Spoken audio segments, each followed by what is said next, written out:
వేరేదేమైనా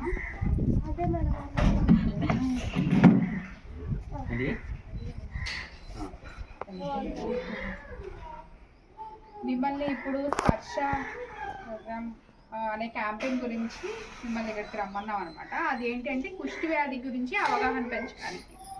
కుష్టి వ్యాధి ఇప్పుడు ఎప్పటి నుంచో ఉంది, అది ఇప్పుడు కూడా ఇంకా చాలా మందిని బాధిస్తుంది. దీనికి వెంటనే మీరు 6 నెలలు కానీ 12 నెలలు కానీ టాబ్లెట్స్ వాడితే ఫ్రీగా గవర్నమెంట్ ఇస్తుందమ్మా ఈ టాబ్లెట్లు.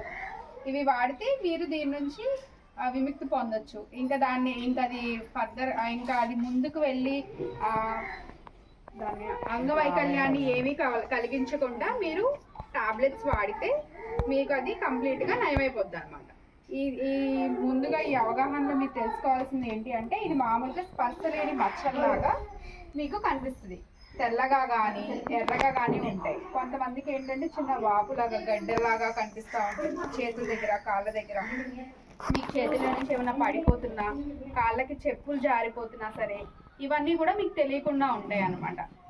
మళ్ళీ కొంతమంది కళ్ళని మొత్తంగా ముయ్యలేదు, కళ్ళు మూయలేదు, కిందకు చూస్తున్నా సరే మీ కళ్ళు ఇలా తెరిచినట్టే ఉంటుంది. మీరు కళ్ళు మామూలుగా ముయ్యాలన్నా ముయ్యలేరు ఎక్కువగా.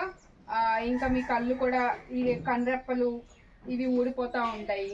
ఇవన్నీ కూడా లక్షణాలు అన్నమాట. ఈ లక్షణాలు మీకనే కాదు, మీ కుటుంబంలో అయినా ఎవరికైనా సరే ఈ లక్షణాలు కనిపించినా మీరు ఆశా కార్యకర్తకు కానీ, అలాగే అంగన్వాడీ వాళ్ళకి కానీ, ఏఎన్ఎంస్కి కానీ, ఎంఎల్హెచ్పీకి కానీ వీళ్ళకి కానీ చెప్తే వాళ్ళు ఒకసారి వాళ్ళని పరీక్షిస్తారు.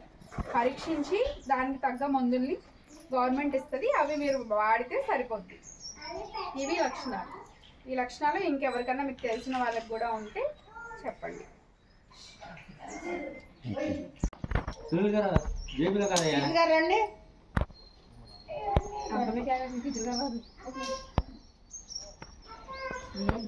అనుకుంటారా